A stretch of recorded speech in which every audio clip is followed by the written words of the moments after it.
I saw a hand go up over here somewhere. Yes? How did you feel about voicing Keiji in Son Goku and Sara and being all I love things? He was fun. He was really fun. Keiji was a blast. Partially because I love silly characters, like, you know, intense, focused, you know, dramatic performances are great, and, you know, from an actor standpoint are really fulfilling. But for me personally, I really enjoy the joke characters, the silly characters, the ones that, like, really a little more bombastic and larger than life. And Keiji was very much, you know, I will do anything I need to for love. You know, this like knightly character. It was just so much fun. He had a monkey. And Taliesin Jaffe, who directed and did a lot of the script adaptation, got to sneak in fun jokes in there, like, 'cause he can summon his monkey in battle, bring him items and stuff. And then he can say stuff like, you know, come to me, monkey! And they'd bring the wrong item, and he'd be like, cheeky monkey. And just like fun, silly stuff like that. I was a little disappointed that when they started doing the anime that they didn't bring the whole cast over from the game, but that's also because most of the anime is done in Texas, and most of the game was recorded out in LA, and so they brought over some of the actors. That and the director wanted to be Keiji, so I didn't have much of a shot. And the guy who's casting the show is like, I like this character. But he does a really good job too. But it was really fun to work on the saga. It was a good time. I might consider putting a big feather in my hair one day. Just embrace it. You're really popular in West Hollywood. So, was there another hand over here? What do you have a second question?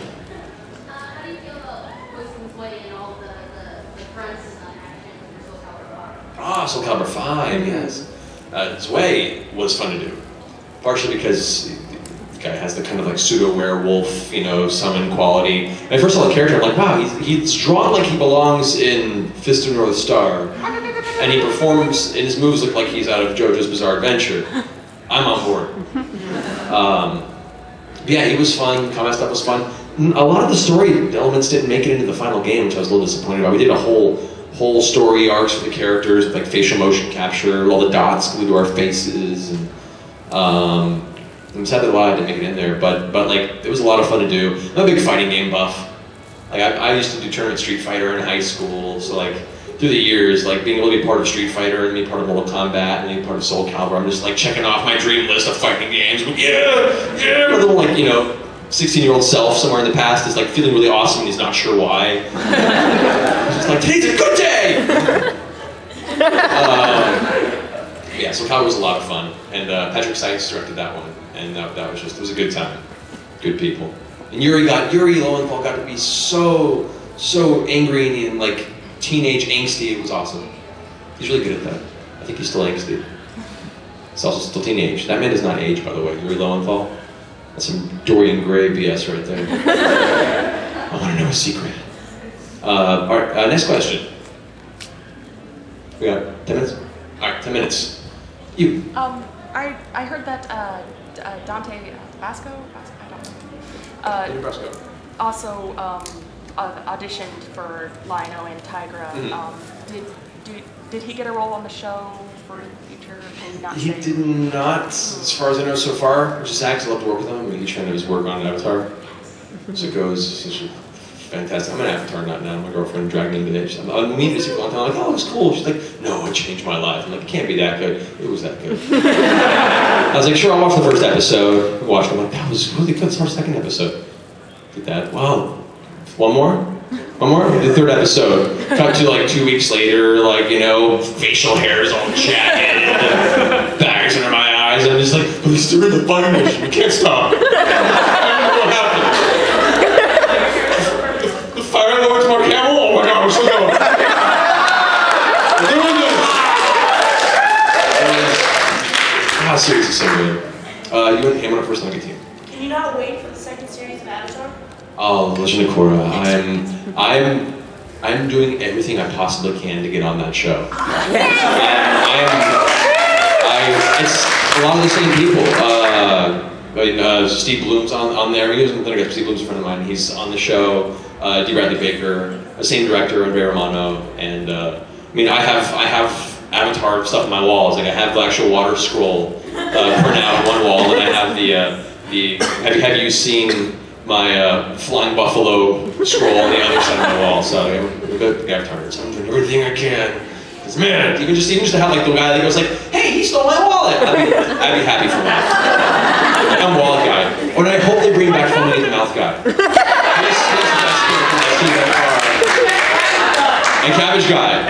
the same street. I'm like, no, my car! And I was like,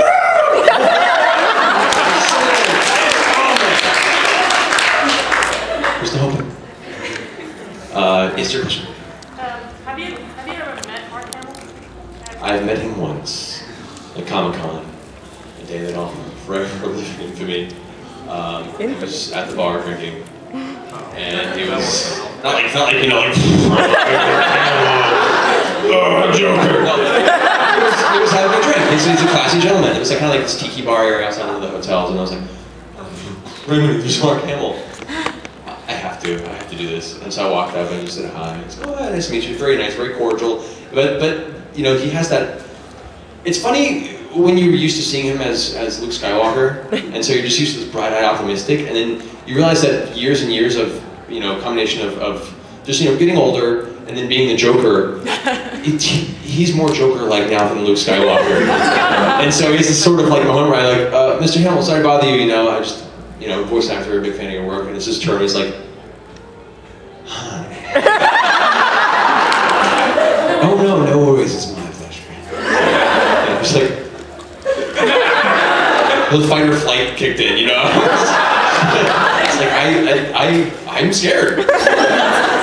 Slightly turned on, scared.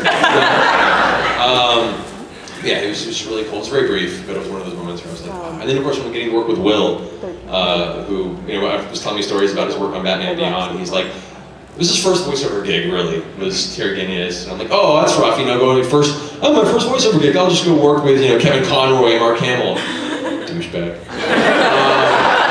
But other stories, Mark, like there's what's called mic technique, which the idea is, you know, you want to get a certain distance from the microphone when you're recording so you don't get plosives into the mic, you know, P's and B's, getting all and also just staying that you don't get off mic, but keeping a safe distance. Mark Hamill ignores all that and just devours the microphone. Apparently he gets all up on that. It's like, you will enjoy everything I do. And then wipe it off between takes. That's his technique, and everyone's going to accept it because you don't tell Mark Hamill what to do. Ever. So that's pretty interesting. 5 minutes, all right. Question there? You said that he's no longer going to be doing any more Joker. Actually, recently he said, I never said I would no longer be doing. He's like, totally, every time. He's like, I'm done. Oh, am I? I don't think he'll never stop because he's just so good. He's so good. And as we played Arkham City, like, the guy's just, who can be Joker after that? I remember distinctly going in for an audition for Arkham Asylum for the Joker, way back in the day, and they were like, you know, we want someone who's, you know, not quite like the movie, more Mark Hamill-like was the treat. And I was like, okay, I'm gonna do that. So I did my whole, you know, oh, Batsy, let's see how this works out for you. I was really happy with the audition. I was like, all right, great, it went awesome. Didn't book it. I was like, oh man. And they announced Mark Hamill did. I'm like, oh, well, that's cool. You really can't get a closer, you know, personality match to what they wanted than that. So I wasn't too angry. But yeah, he's helped me back as the Joker, I'm sure. What's the most disappointing you've been not getting a voice role? Not getting a voice role?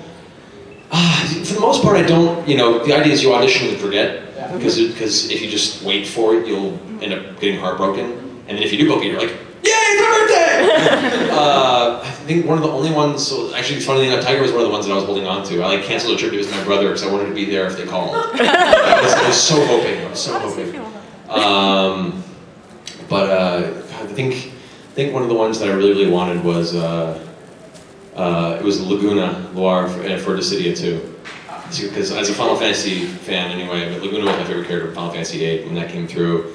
You know, hit the long hair in the picture, my agent's like, he kind of looks like you. I'm like, okay, then let me read for it. And I did, I didn't get it, but the guy did a good job. But one of these days, I'll have a number of Final Fantasy in my belt. I have a Final Fantasy coming up.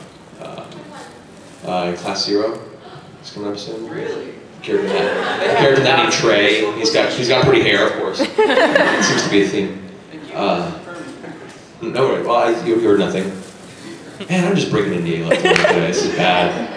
Keep on the deal. People get angry. I think we have time for maybe one or two more questions. You in the back? Then I'll get to you. What's your favorite Batman animated series quote?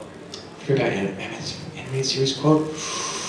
Ooh. I think it's probably going to be in the classic episode, Almost Got Him, when all the villains are on the table talking about the things they almost got Batman, and it goes to Killer Croc, and he's like, I hit him with a rock! And there's a pause off from your dad, and he goes, It was a big rock. I love that line so much. I really do. Good question.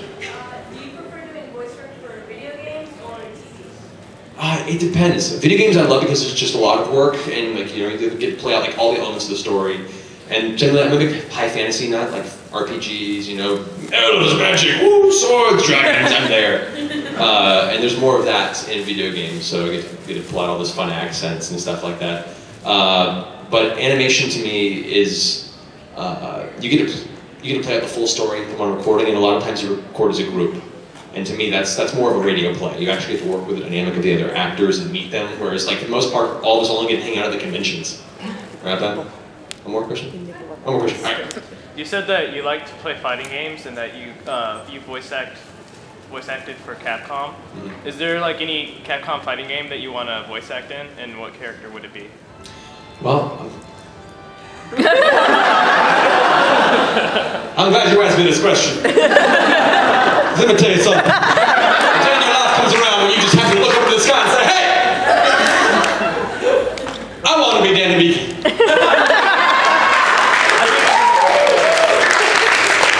Strangely, when I went in an audition for Street Fighter, they didn't tell you what the project was. They just had a folder of like characters, and it was like undisclosed fighting game. You open the first page, and it's like first line is Hadouken. Okay. I didn't look for Dan in the booth and then the binder. I'm so angry. But I got along, which was fun. But Dan's my guy. Man in the Pinky. Like I said, joke characters. Love joke characters. Okay, I think we're out of time. Thank you all for coming. There'll be plenty more panels throughout the day. I'll be running around. So keep rocking it. I'll see you around soon. Keep watching Thundercats.